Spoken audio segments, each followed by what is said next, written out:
Okay. Good evening, everyone, and welcome to the Bible Hangout. I'm Sherri James. I'm the creator of the Bible Hangout, and this is probably my favorite thing to do on Thursday night. I organize pretty much my life so that I am going to be available for you on Thursday night because that's how much I love this experience. If you are here for the first time, you're watching this on YouTube, maybe you're not joining us live, go ahead and hit the subscribe button down beneath because you'll be able to get notifications. And so hit the subscribe button and then hit that little bell. And so every time there's a new video, it will alert you that there's a new video.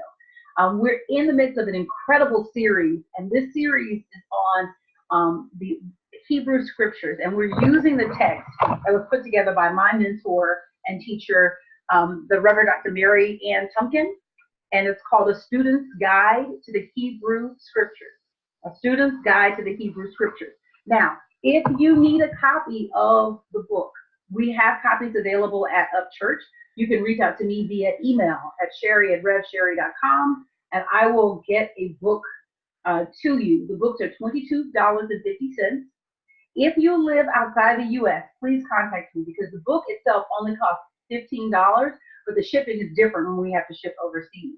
So definitely give me a call or email me if you are overseas, and we will make sure that you get your book.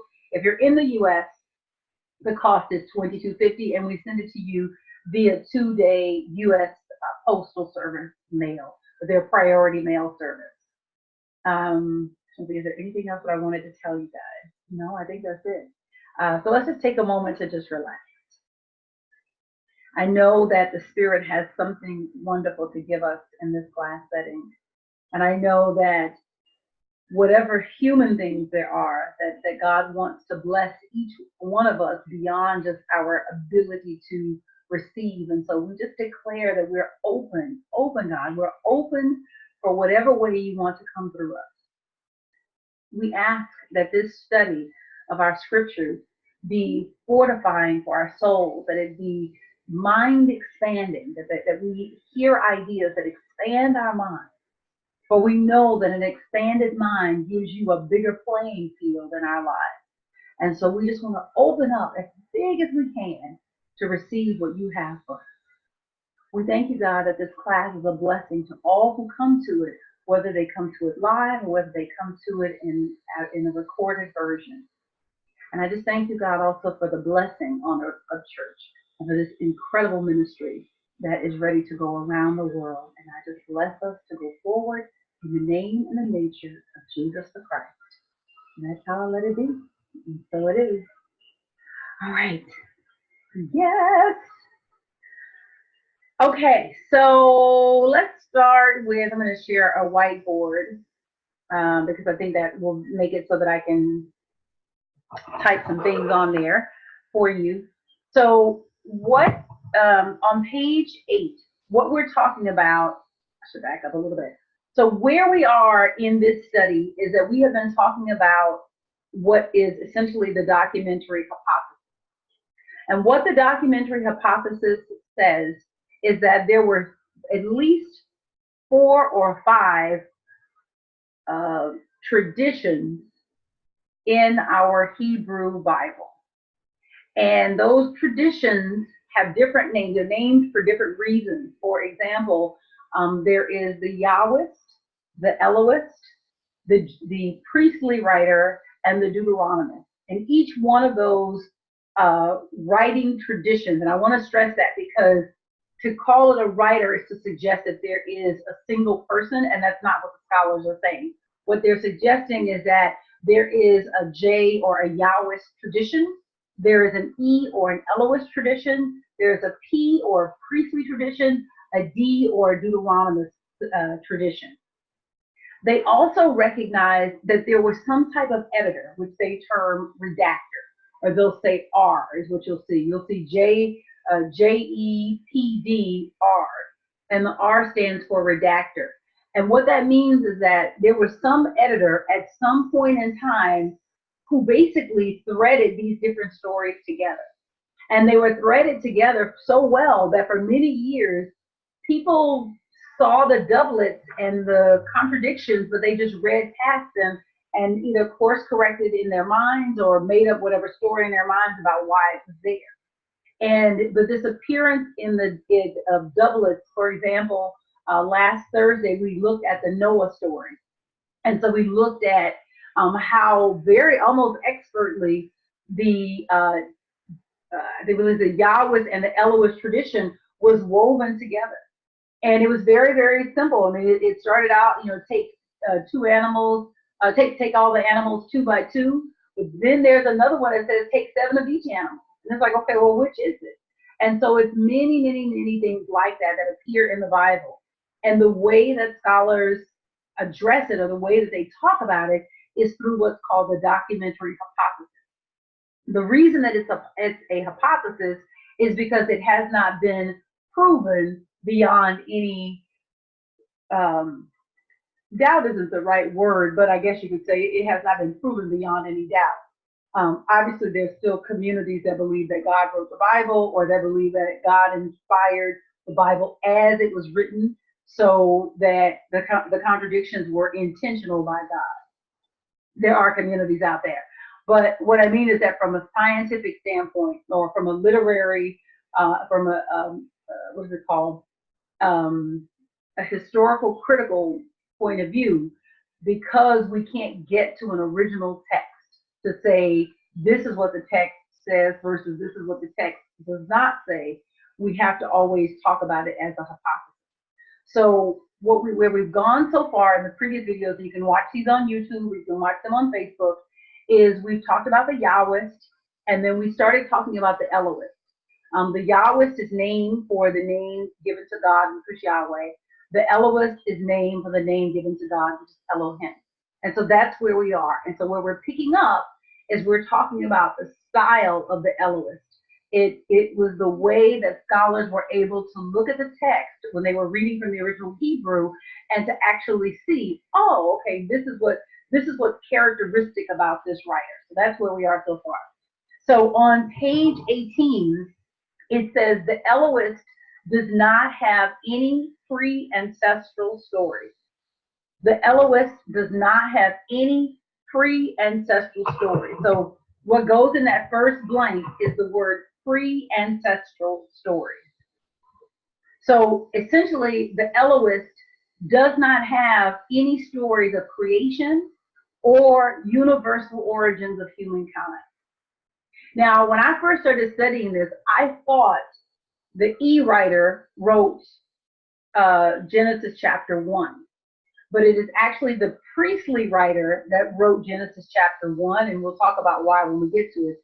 But it's the priestly writer that wrote Genesis chapter 1, and you'll know that are the things that the writer is concerned about. The Elohist, I believe, doesn't show up until Genesis chapter 20.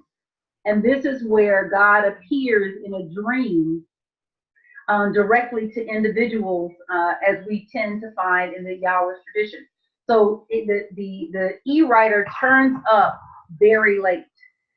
Hold on, I got a comment. I wasn't sure from what you said, Brad. Do you believe that the writers of the Bible were inspired by God? Oh, thank you for making me clarify that. I believe that anybody that's writing anything is inspired by the presence of God inside of it. So yes, I believe that the writers of the Bible were inspired by God. The position that the writers of the Bible were inspired by God that I was referring to in that sense are the people who believe that the Bible is the inerrant word of God, and that the errors in the Bible were intentional. We do not teach that the Bible is the inerrant word of God. You can look at the text and see all of the human fingerprints all over the Bible. Bart Ehrman always asks this question, and he's kind of tongue-in-cheek when he says it. And he says, so if God manifests the miracle of producing the Bible, how come God couldn't manifest the miracle of preserving the Bible? It's like it just turns this idea on its head. I think we have a lot of childlike ideas about God, and I think one of them is about this sacred text. And I think that we have evidence, not just in the Bible itself, but also what was happening in the different communities. Rocco Errico gave this incredible interview on Reverend Galen McDowell's podcast, Truth Transformed, where he talks about how decisions were made about what gets to go in the Bible. And the people who wanted to win killed the ones that they wanted, that represented the opinions that they wanted to squash. So this was a bloody battle in some instances to get the Bible into the form that we accept today. And so even you've got to believe that, well, God wanted that person killed. I don't believe that. But it's like it's too many, there are human fingerprints all over it. And so but because we've been taught not to question it, because we've been taught that it's the inerrant word, and because we've been taught that if you question it, you're going to hell, or at the very least, it's just blasphemous and you're angering God by questioning what you find in the text, you get people who really just kind of put their head in the sand on these things. And like I said, the stuff that I'm sharing with you is not new information. It's not like I'm coming from a New Thought seminary telling you something that somebody came up with in a New Thought seminary. If you go to whatever is Oral Roberts University or Jim, whatever his name is, I can't call his name right now, and this information is taught. It's not hidden from anybody, but there's a term for it, because I always used to wonder, like, how could you learn this and not take this out to the people? Like that just never made sense to me. But I realized that there are people that there are certain narratives that they take as irrefutable truth. And so they make this information fit around those narratives that they've accepted as irrefutable truth. Jack says it was very political, at times financial. Yes, absolutely. All of that. So anyway, what I'm saying about the Elohist doesn't show up until later. And so I want to clarify, because maybe somebody else thought that. I thought, when I first started studying this, I thought that Genesis 1 was written by the E writer, but in fact, it was written by the P writer, the priestly writer. And when we get to the priestly writer, we'll talk about how the scholars know that, or designated Genesis 1 as being written by the priestly writer, or coming out of the priestly tradition. Number 8b, the Elohist is hesitant to criticize the ancestors. The Elohist is hesitant to criticize the ancestors. And this is the ancestors and the leaders, except Aaron. He does present a critical view, or she does present a critical view of Aaron. But the criticizing the ancestors is about, it's like looking back at, just to bring this into modern times, if you remember when they were getting ready to do a biopic about Martin Luther King Jr., and I believe at the time Lee Daniels was attached to write and direct and possibly produce the biopic. And if you remember, one of the things that was going to come out in the story was about the womanizing that King did, that he definitely had women on the side. Some of them were probably white women that he had on the side. And this was, just part of just who he was as a human being. I mean, everybody has whatever their thing is. And there was all of this uproar about showing that side of his story. And the feeling that it takes away from all of the good that he does, or that it somehow brings him down by sharing the parts of him that weren't as evolved as the parts of him that were like fighting for civil rights. So the E writer is very hesitant to criticize the ancestors. So when you get stories from the E writer about the ancestors, they're generally written in such a way that the ancestors come off very clean looking, basically. Number 8c, in the view of the Elohist, living the life of faith is not easy. God initiated trials and tests to hone the faith of the people. Of the people is what goes in that blank. To hone the faith of the people. The idea that God tests you is a hotly contested issue in our Bible. There are some passages, for example, in the book of James, that will tell you Don't say that God tests you. Like every good and perfect gift comes down from the Father of lights, with whom there is no variation or turning. Right? That if God is all good, then there's no God. There's no all good God that would test you. And so, but this point of view comes up because what people are trying to deal with is that I recognize that I'm divine, or at least that I've got some connection to the divine. So what's happening when I have an experience that's less than divine? How do I explain that? How do I explain the problem of evil? How do I explain the problem of the bad things that people do, or the bad things that can happen to good people? And so one point of view, and this is the point of view of the Elohist, is that God initiated trials and tests to hone the faith of the people. And you will hear people say that God took me through that in order to teach me blah, blah, blah, blah, blah. Or God took me through that experience so that God could get the glory. And people say it so easily, it just rolls off the tongue. And there is no consideration for the fact that that's simply a point of view. Because to even suggest that, no, you created that experience. What is it? Mary Mary used to say, what God gonna find out about you? If God is all knowing, all seeing, all powerful, and everywhere evenly present, exactly what is God gonna find out by putting you through an experience? Andrea said, folks say the most ridiculous stuff. I agree.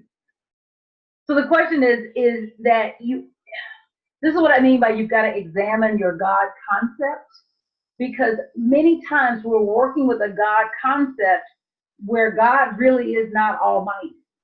God really is not all powerful, because an all powerful, all knowing, all seeing God needs to test you for what? But not only that, you wouldn't put your own child. Well, no. Hold on. I read something the other day, and you guys probably read it too. You probably heard about this. There was a young kid who, for religious reasons in the Midwest, refused to get a chickenpox vaccine, and he actually sued the school and lost. And I believe they like quarantined the school, so because somebody came out with like a chickenpox outbreak, and so they basically wanted to vaccinate all the other kids. So he sued the school on religious grounds that he could not get the vaccine. Well, a couple of days ago, he got chickenpox, right? So it's a little bit of like karmic humor, right? But what happened in the article that I was reading was that the governor of the state, who has 9 children, a neighbor's kid down the street got chickenpox, and he paraded all 9 of his kids down the street and put them in a room, or put them in contact with the kid that had chickenpox. And as I read that, I'm like, that sounds horrible. Like, I mean, if you get it and it's what comes, hey, you got it. Deal with it. But I'm gonna make you have chickenpox? That sounds unbelievable to me. But anyway, he said this in the article. This was like in the New York Times or Washington Post or one of those papers that I read the other day. So I cannot say that every parent is this way, but I'm going to just go out on a limb and I'm going to say most parents would not put their kids through some type of horrific experience in order to test them or in order to hone their faith. We have rules and laws against that, but somehow we would attribute that type of behavior or that type of action to God. And so we have to just kind of take a step back and ask, what do I really believe about God? And get clear on it and realize that you have a right to examine what you believe about God. You have a right to examine that. You don't have to just take it just because it's been shared, just because it's been handed to you. You can actually question it. You can question, what do I believe about God? And then take some time and get clear on it. Because here's the thing. Whatever you believe about God is what you're experiencing. Whatever you believe about God is what you're experiencing. So many times you'll hear people say things that they believe about God, but it is totally contrary to their experience. And so what they say they believe about God is not actually what they believe about God, but their experience proves what they believe about God. Your experience is always a proof of how you see the universe, of how you see the world. And so if you want to change your experience, you got to change your point of view. You got to change your worldview. You have to change how you see the world, which really means you got to change how you see God. And so to say that I believe that God is peace, but I don't ever have any peace in my life, everything is like crazy and turned upside down and topsy-turvy. No, that isn't, you don't believe that about God. You believe God is topsy-turvy because that's what's actually showing up in your experience. Alita says, that's what used to happen when I was a child. Yes, yes, yes, yes, yes, yes. Letter 8D, letter D. The Elohists emphasize the transcendent nature of God. There are no direct encounters between God and the people, as in the Yahwist account. When God does come to people, he typically does so in dreams, visions, or by messengers. Now, this is key. Phyllis says, tampering with the brakes of your wife's car and caused an accident and showed up with flowers and said, I just want to show you how. Right. Exactly. Oh, wait, Alita, you know how the parents used to take and folk and make them take the chicken pot? That's crazy. Oh, my God. That's unbelievable. In some ways, it wasn't because you wanted them to get it as young as possible. Mm-hmm. Because if for some reason they got it when they were older, they were really, really, really sick. So in some ways it makes sense. I'm willing to go out there. I just know when I read it in the article, I was like, I thought about myself and like, would I do that with Jordan? And I can't. And some of it is sensibility, right? Meaning that like, when I say sensibility, I mean like the sensibility being of how we feel about things like that in 2019 versus how they were felt in 1970 or 1980 or, or 1960 or 1950. So yeah, I totally get that. Because my mom, one of the things that she jokes about is that when she drove with me standing up on the front seat. And whenever she had to come to a sudden stop, she just put that arm out, that mama arm. Right. So, right. So yes, that's what I'm saying. So I guess my point is that, yes, that makes sense. I just know when I read it in that article, I was like everything inside of me was like, no, that's so horrible. But yes, I get it. You're right. The Elohists emphasize the transcendent nature of God. And this is key, right? Because we read about different ways that God shows up and we harmonize all of them. But a transcendent God is very different from a God that goes around and walks in the garden the way that the God of Genesis 2 operates. The God of Genesis 2 almost takes a human type form. God walks in the garden. He says, Adam, where are you? Because presumably he doesn't know. So these are very different God concepts. And like I said last week, one of the hardest things to get people to be present to is that there are multiple God concepts that are in our Bible, especially, but even that the God concepts of like what we hold, what we believe to be true about God.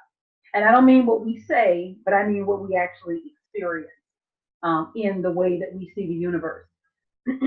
So whenever you're reading the Elohist, one of the telltale signs is that God is showing up in a dream, or God is showing up in a vision, or you've got some type of messenger coming to you on behalf of God.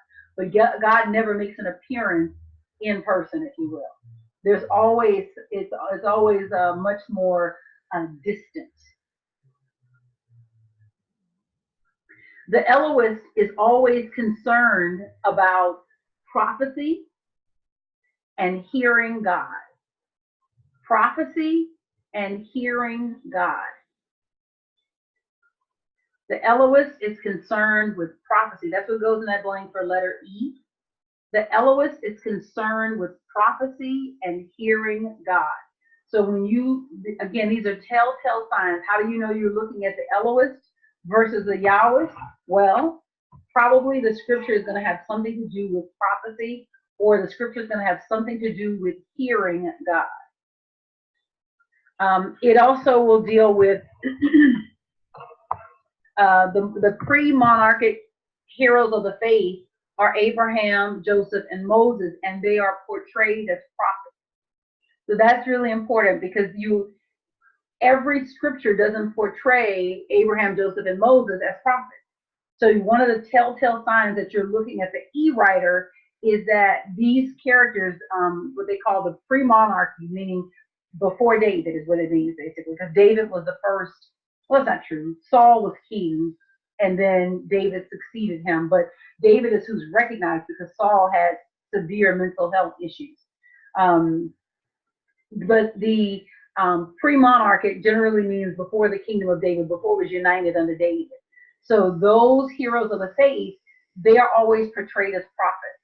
And so whenever you're reading the E-writer, that's what you're going to see. You're going to see Moses talked about as if he's a prophet. You're going to see Abraham talked about as if he's a prophet. You're going to see Joseph talked about as if he's a prophet. Letter F, we're still on number 8, and we're still dealing with style. The Elohist pays particular attention to Israel's special covenant with God. And this is actually why they believe that the E-writer came out of the Northern Kingdom. So it would be like if you had a writer in the U.S., but that writer didn't, from the U.S., but that writer didn't live in the U.S., or maybe they did, but they're writing about God's relationship with the U.S. And let's say that person is from Kentucky. And they are, if they told a story, Kentucky probably would figure prominently, because those would be the places of interest that the writer would be familiar with. Those would be the areas of the area of the country that the writer felt most at home with. And so it would be framing the story like, if God had a relationship with America, it would pivot out of Kentucky. So it's that kind of thing. So when you see the Elohist, there's always this attention to Israel's special covenant relationship with God. Again, remember, Israel falls to the Assyrian Empire. And the people of those 10 northern tribes, or what they call the Northern Kingdom, they are lost to the pages of history. They are resettled elsewhere. And we don't have any other historical record of them at all. So so whenever you failed, the failure was not so much that you were betrayed by Yahweh, but that you had disappointed God, or that you had broken your covenant relationship with God. So you hadn't kept up your end of the bargain with God. And so if a writer from the Southern Kingdom were writing the Elohist tradition, you would see them write against Israel. So they would be criticizing the statues or the temple the statues that were built in place of the temple in Israel to keep people from having to go to Jerusalem to pay homage. I'm backing up. I want to make sure you guys are following me, because I know this is information that's been sitting in my head for years. It's incorporated into me. I want to make sure that this is landing. The stories that we have in our Bible. Now would be a good time for the whiteboard. Okay. All right. So the stories that we have in our Bible. No, Sherri, I want to draw.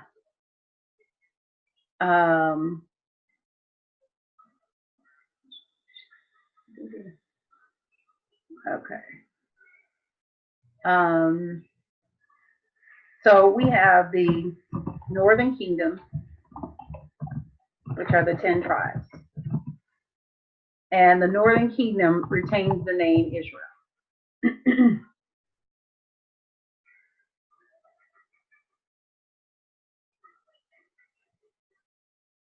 All right, and then we also have the southern kingdom, not kingdom, 2 tribes, and it retains the name Judah.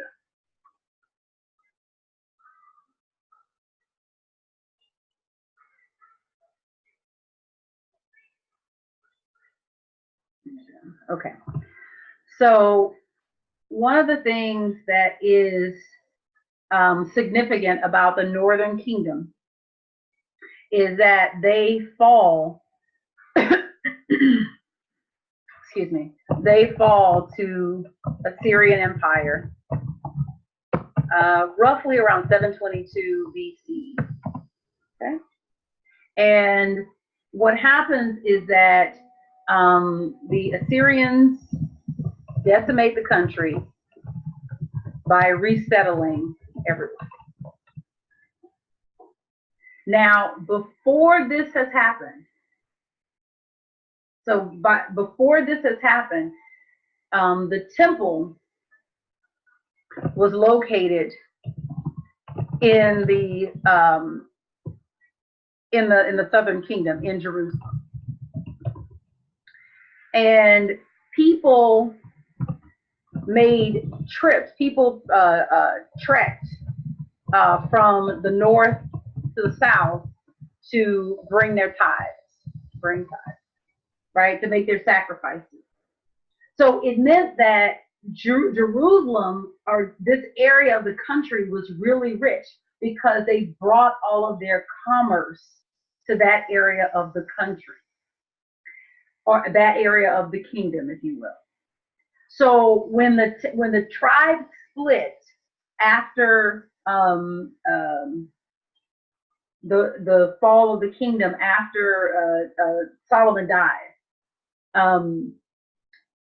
means that now their commerce is impacted because all the people here in the northern kingdom are trekking to the southern kingdom to pay homage. They're taking their money out of the country. And so what happens is that you have the leaders erect statues where people can bring their sacrifice. And they start telling the people, hey, you can do your sacrifice here. You don't have to go to Jerusalem to do your sacrifice. So a lot of times when you're reading writings in our Bible that are like polemics against, like what they call the statues of Baal, but I forgot what the name of these statues were, but they erect 2 of them. Oh, that part. They erect 2 statues, one in the northern part of Israel, one in the southern part. So when the leaders erect the statue, now they're impacting Judah's income. And so the writers in Judah are writing against the fact that they have these places where people can go and bring their sacrifices, as opposed to bringing them to the temple that's located in Jerusalem. And so a lot of these, again, if you don't know the history, then some of this stuff is playing back and forth, and you're reading it as if it is, written by God, when in actuality, it's that, hey, I didn't like the fact that you took all the industry out of my area of the country. You know, it's kind of like the people that are angry now with what's happening with the coal industry. I mean, things have shifted because essentially they've shifted. And so the coal industry is not what it is, but it's a polemic against technology and a polemic against science, when in fact life has changed. Things have changed. So things change, and so you have writers that are writing against things that they don't like. So when you get a writing where it is complementary of the covenant relationship with God for Israel, then that's how you know you probably have a writer from the northern kingdom. Does that make sense? Does that help make a little bit more sense? I have a question, Reverend Sherri. Yes. The statues were erected by the Assyrians? I'm sorry, and forgive me for that. They were erected before Israel fell to the Assyrians. So Okay. this is the kingdom have split. Both of them they're now independent kingdoms. You got the 10 northern tribes, you got the 10 southern, excuse me, 2 southern tribes, and now they're trying to find their own way now as 2 different nations. And so they have not fallen yet to the Assyrians. And I believe they come apart I believe Solomon departs in like the year 822, somewhere in there, 850, 822. He dies. And so it's around that time that the kingdom split. And so the statues were put up before the Assyrians took down the nation. Okay. Anyway, what I'm trying to do is I'm trying to give you guys context so that when we're reading this, it makes sense and you're not just putting words in the blank, but that there's actual meat behind what you're putting in the blank. And why a scholar would say, oh, the E writer is probably from the Northern Kingdom, because we found this writer was very sympathetic or complimentary in their praise of the covenant relationship with Israel. Where if you read about the covenant relationship that God had with Israel, but it was a Southern writer, they would probably write in a way that God disliked Israel because Israel violated his covenant, and is why Israel fell to the Assyrians. The Elohist stresses, I'm still reading on letter F at the top of page 19. He stresses that the covenant community God formed with Israel at Horeb is in Moses' day is more fundamental than the ruling arrangement with the Davidic dynasty in Judah or the newly shaped dynasties in the northern kingdom. The Elohist points out, letter G, the Elohist points out God's special interest in Israel. He tells how God acted decisively to preserve his people at critical junctures. That's what goes in that blank. At critical junctures in their history. So the Elohist is always interested in God's special relationship or special interest in Israel. And this is why we believe that the E writer or the E tradition comes out of the Northern Kingdom. Any questions on this before we move to the Deuteronomic source?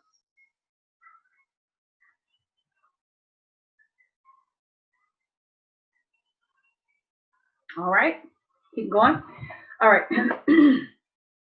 Deuteronomy follows, excuse me, hold on. Deuteronomy follows chronologically. Chronologically is what goes in that blank. So number 1, under letter C, the Deuteronomic source, Deuteronomy follows chronologically the Yahwist and Elohistic sources. It does not combine with any other source to create a larger work. So if you remember last week when we read from in Genesis the account of Noah, and we saw how the Yahwist and the Elohist traditions were interwoven by the redactor, or what we believe was done by the redactor, by the presence of an editor, right? We believe that they were separate traditions that some editor somewhere said, you know what, these go together, and here's how they go together. The Deuteronomic source is not like that. It's pretty much the book of Deuteronomy, and there are, as far as we can tell, there are no other sources in the book of Deuteronomy other than the Deuteronomic source. The reason that is a different source than, say, the Yahwist or the Elohist, we'll get to. All right. So the number 2, the book of Deuteronomy is a collection of Moses' sermons. Moses' sermons is what goes in that blank. The book of Deuteronomy is a collection of Moses' sermons delivered to the Israelites just before they entered the promised land. Number 3, the Deuteronomist was responsible for the book of Deuteronomy and for articulating the theological perspective. That's what goes in that blank for number 3, theological perspective. The Deuteronomist was responsible for the book of Deuteronomy and for articulating the theological perspective of the Deuteronomist history, or Deuteronomist. These names, y'all. Deuteronomist, all right. But the theological perspective. So when we say the theological perspective, we mean how do you see God, right? And what we recognize is that the relationship with God, as represented in the book of Deuteronomy, is different enough in style, in vocabulary, and in I forgot what the third thing is, but in some critical ways that and enough that we cannot attribute it to the Yahwist, to the Elohist, or even to the priestly writer. So it's enough of a difference that the Deuteronomist has to be considered on its own. All right, the priestly source. If you turn to page, oh Mary, your outline is off. All right, the top of page 20. It really should be number 1, but it says 4. But that's fine. It's the priestly source. I see what happened. It's probably like a Microsoft Word error with this outline. That really should be number 1. The priestly source comes out of the circle of priests who tried to put Israel back together again, theologically speaking, after the tragedy of the Babylonian exile. So the way that they know, let's see, Babylonian exile is what goes in that blank. So all of us are old enough to remember September 11th. September 11th, 2001. It literally shifted the way we do things in our world in the U.S. There is, for the first time in our lifetime, the threat of a terrorist attack was brought to our soil. And it shifted how we saw the world. So that, our airport experience is completely different. We're much more present to terrorist bombings, even if they don't happen in this country, but much more present to them because of what we lived through with September 11th, 2001. And so our worldview has been shifted. So, it's harder to see this now because we're so close up on this time frame. But if we were maybe like 100 years out and we look back at the writings that were written like pre-2001 and then post-2001, you would be able to see a distinct difference in the way in the way that the world is considered and in the way that the world is thought about. And so that experience really changed our relationship to our world, our relationship to our country, and our relationship to other countries. So the way that they're able to know the priestly writer is that there are things that when the Babylonian exile happened, it shifted the country in a drastic way. So let me bring the whiteboard up one more time.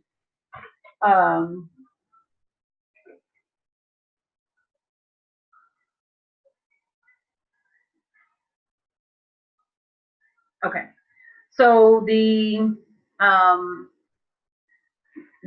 Judah fell to the Babylonian Empire. This date might be a little off, but they lived for like another 250 years. So it's like around 550 BCE. I may have that number off just a little bit. But around 550 BCE, they fell to the Babylonian Empire. Now, the Babylonian Empire decimated the country in a different way. What the Babylonians did was that it drained off the talent in the country and it put them to work for the Babylonian government. So the people that were left behind in Israel were the people who basically, they were never gonna, well, the temple was decimated. So Babylon, during the war with Babylon, Babylon destroyed the temple in Judah.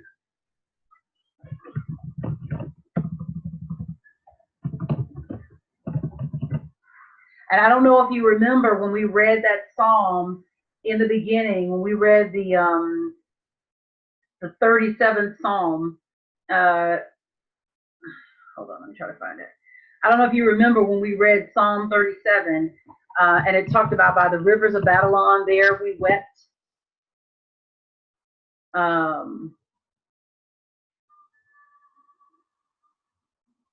hope I got the right one. Hold on. This was 137 Psalm.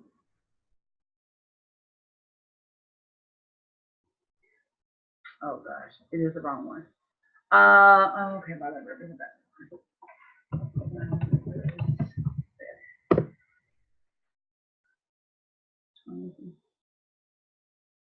Sorry about that.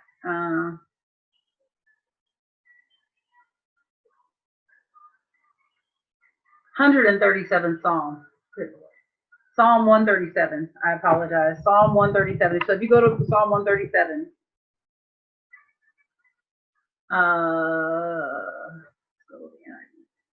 and so if you remember this scripture, so I'm going to stop and make sure we're sharing the right one.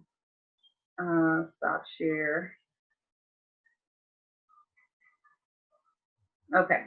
So if you remember this scripture, part of what was happening with this scripture was that we were talking about what it meant to be captive under Babylon. And so the writer of this psalm is saying, by the rivers of Babylon, we sat and wept when we remembered Zion. Well, Zion was where the temple was. There on the poplars, we hung our harps, for there our captors asked us for songs. Our tormentors demanded songs of joy. They said, sing us one of the songs of Zion. And then they go on, it's amazing lament. How can we sing the songs of the Lord while in a foreign land? If I forget you, Jerusalem, may my right hand forget its guilt. Well, what's significant here is that the temple is destroyed. The temple is destroyed. So Babylon has come in and they have destroyed the temple. It would be like, well, like the destruction of the World Trade Center. And so there are people who are like, if I forget you, I mean, it wasn't a religious symbol, except for those who worship money, but it wasn't a religious symbol. But my point is that this is where you took your sacrifices to meet God. Who are we if we can't go to the temple to meet God and to bring our sacrifice? And so it's like, this was devastating. This was a crushing defeat for Israel. And so what they're saying is, don't let us forget, but they don't let us forget because the temple doesn't exist anymore. So that could have the effect of basically destroying the nation. And truth be told, what really saved them was the fact that they started to write down their history. Was the fact that you had these scribes in exile who were writing. So what you see with this is why it says try to put the Israel back together. Again, theologically speaking, after the tragedy of the Babylonian exile, after the tragedy of having our temple decimated, we got to put this back together again. And so the priestly tradition grows out of that, where it starts to establish, okay, what was the order? And it starts to make note of, okay, this is where this goes, this is where that goes, and everything has a place.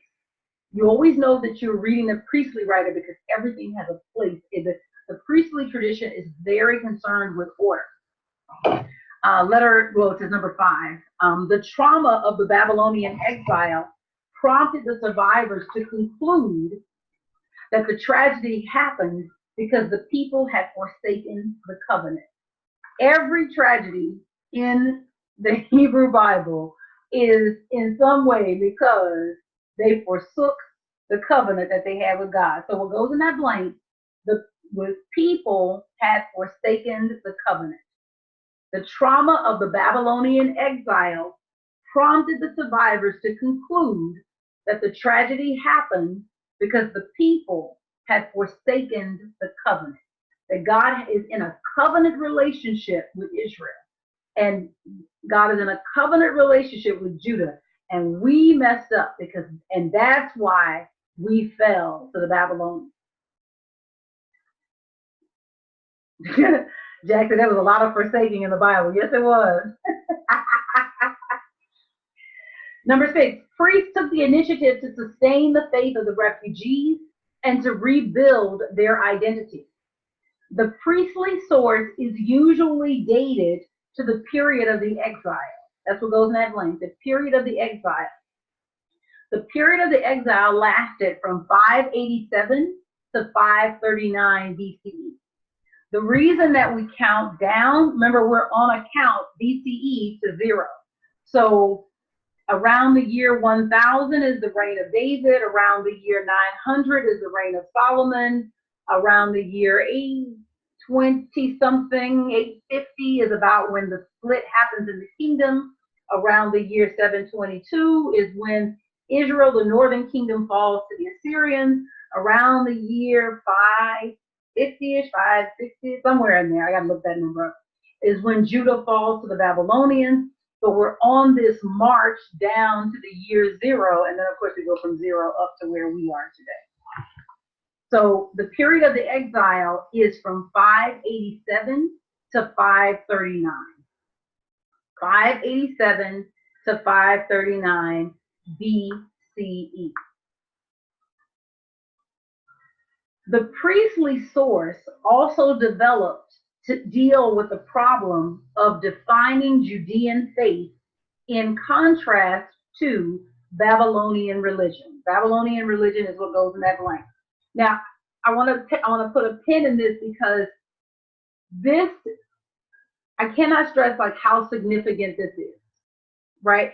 Because at that point across the globe, what we know from archaeological digs is that gods were local, meaning I live in Texas, I worship the God of Texas. I live in California, I worship the God of California. Gods were local. Gods were also associated with the forces of nature. So there was a god of the wind, there was a god of the sun, there was a god of the rain. There was a divination, or deification is a better word, a deification of the forces of nature. The Hebrew concept of God that emerged, and you can see that there are multiple ones if you look at the E writer, the J writer, the P writer, the D writer, and then obviously the redactor, and then all the other points of view that we see in there. Obviously, there were many different concepts of God, but this is an evolving concept. And this idea that God is not local to where we work. Remember, they're no longer living in Judah, right? They've been relocated, or the wealth in the country, which are basically the most talented in the country, have been relocated and put into service for the Babylonian government. So the fact that they don't pick up the Babylonian gods is a big deal. And that they made the decision as a people that their God was right there with them, even though they were in the Babylonian exile. And so it was not about abandoning God and picking up the Babylonian gods. It was about loyalty to God. And so when you read the stories of Shadrach, Meshach, and Abednego, if you read the story of Daniel in the lion's den, these are stories that were, you remember, they're in service to the Babylonian government. These guys are heroes of the faith, and it's a very big deal because they don't forsake their Hebraic traditions in order to satisfy King Nebuchadnezzar, and I forgot who the king is for Daniel. But they don't break with their Hebraic traditions in order to satisfy the edicts of the king. That they hold true, and they're willing to be thrown in the lion's den. They're willing to be put in the fiery pit in order to hold on to their belief. And these stories were written to encourage people. It is to hold on to your faith. If Daniel can go through the lion's den, if Meshach, Shadrach, and Abednego can go through the fiery pit, you can make it through whatever you're going through. So these were stories of encouragement to encourage you to hold on to your faith. I'm going to do the storyline, and we're going to stop there. I want to get to the bottom of 21, so we'll go over just a little bit, guys. The priestly writer contributed a great deal of material to the Pentateuch. So I'm on number 8 storyline. Or, you know what, I want to reformat this. I gotta get permission from the editor. Anyway, number 8 storyline. Letter A, the priestly writer contributed a great deal of material to the Pentateuch. Priestly material is found throughout the first 4 books of from the primeval story of Genesis to the book of Numbers. So Genesis, Exodus, Leviticus, Numbers, you're going to find material from the priestly tradition. Letter B, what goes in that blank on letter A is Genesis to the book of Numbers. Genesis to the book of Numbers. Priests wanted to preserve and even revive traditional religious practices. So, you know, we have separation of church and state here in the U.S., but that wasn't the case in that time. That church and state were one. So the church governed the lives of the people. And so the priests felt, or the feeling of the people is that, well, the reason we're in this situation, the reason we're in this Babylonian exile is we didn't keep the covenant. So, okay, well, what I need to do? Well, you need to keep the covenant. So the priests wanted to preserve and revive traditional religious practices. So they wanted to go back to, how do we used to do things before everything fell apart? Because that's what we need to get back to. Instead of concentrating on Israel's historical traditions, it deals more with formal religion and worship, the priesthood and its regulations, genealogy, and sacrificial rites, R-I-T-E-S. So what goes in that blank at the top of 21 is regulations, genealogies, and sacrificial rites, R-I-T-E-S, like a ritual, basically. And so the way that you know that you're looking at the priestly writer from, say, the Elohist or the Yahwist is that there's really not a concern for history. So I'm not trying to tell you about what happened with Joseph, and I'm not trying to tell you about what happened with Moses and all that. But what I need you to do is I need you to understand what we need to do and how we need to practice religiously. That's how you know you're dealing with the priestly writer. It's always concerning the order of things. Style. So letter A, the priestly writer is more interested in discerning order and structure in God's plan for the world.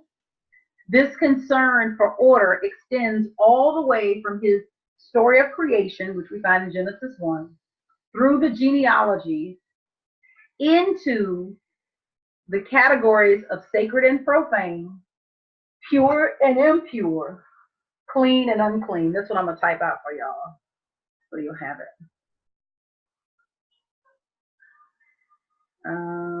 Let's see. Okay, and clear. So this is what goes there. The categories of sacred and profane, pure and impure, clean and unclean. So that's what goes in that blank for letter A. So again, you won't find this same concern for rites and rituals and how things should be done. You're just not going to find that in the Deuteronomic source or in the Yahwist or in the Elohist tradition. It's just not a concern for that. But when you get to the priestly writer, there's always this interest on, wait, how does God want us to do things? Well, no, this is clean and this is not clean. And this is profane and this is sacred. And it's making all these distinctions, because what I'm trying to do is I'm trying to get right with God. So I can't have these things in my life. Like, listen, we got to get out of Babylon. Obviously, we messed up. And if we want God to deliver us, we got to get right. That's that priestly tradition. The priestly writer, I'm reading from letter B, the priestly writer is very attentive to historical progression. This can be seen, for example, in his designations for God. God reveals himself progressively in history, and each major stage of the priestly source is marked by a self-consciously appropriate divine name. The first stage is creation.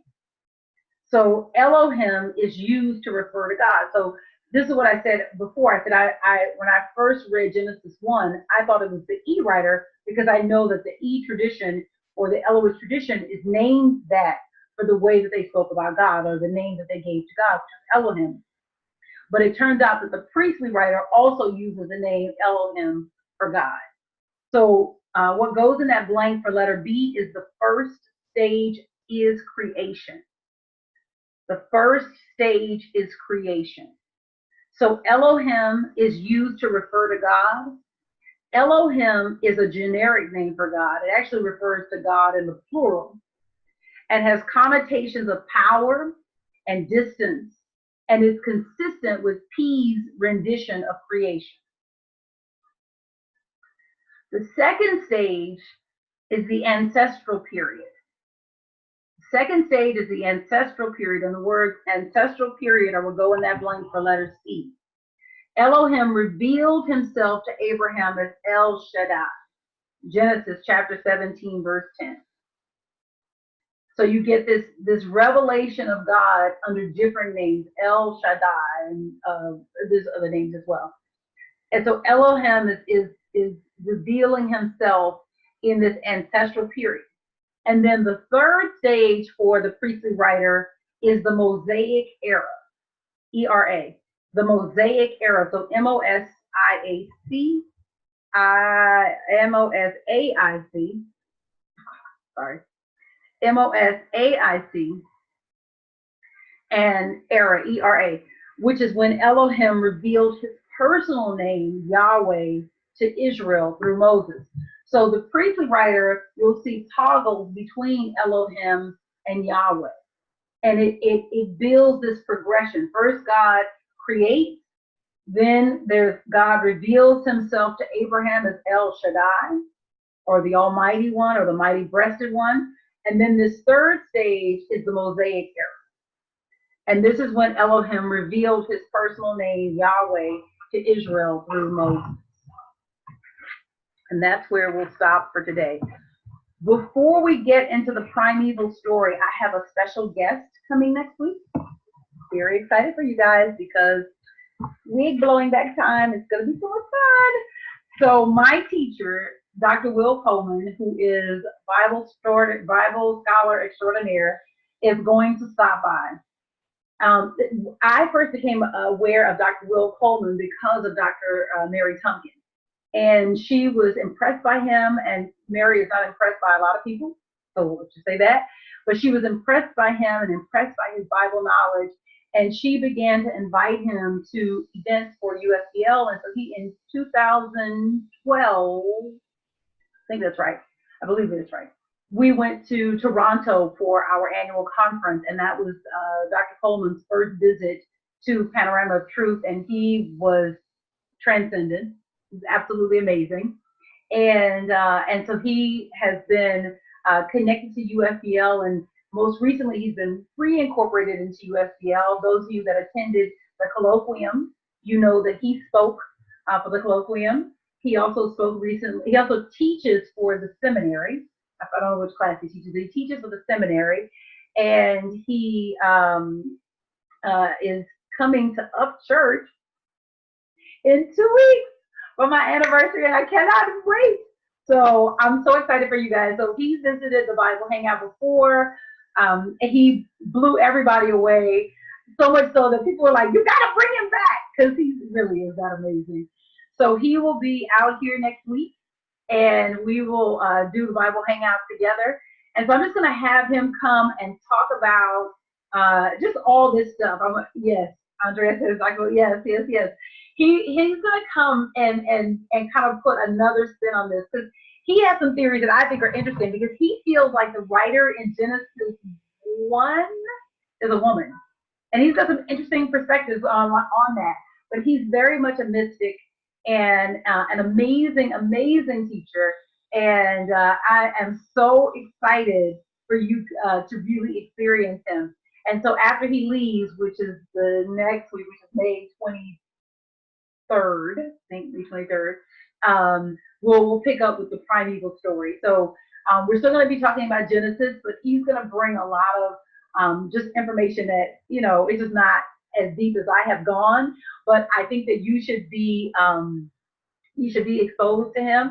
And those of you that have been with me since the beginning, you know that he was off the chart, amazing. And I can't wait for you guys to experience that. Andrea says he most definitely blew us away last time talking about Jesus and his woman. Oh, yes, that's right. Oh, my God, he shook everybody up so much. Mary Magdalene and Jesus were a couple. Woo! He woke everybody up. And he went through the burial story. And after he said it, was like, well, you know, that's really interesting. So anyway, I'm excited for you guys to get that experience. He actually happens to be, I believe, in a study right now on Genesis with his Monday night group. I'll make sure that there's information, because if you guys want to tune in to his Monday night group, it's awesome, and I definitely recommend it. So, and the Monday night group is free. It's a free Zoom webinar like this one that he does every Monday night. All right. Any questions?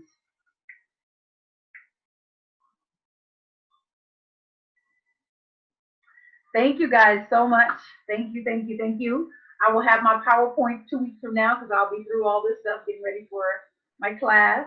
But I just wanted to tell you how much I appreciate you, and I just bless you to go forward to use this information in a way that prospers your life and that makes the world better for other people. And I bless you to go forward. Thank you so much. Have a great night. Oh, assignment. Hold on. I'm all in a love fest. I got to give y'all some homework. Hold on.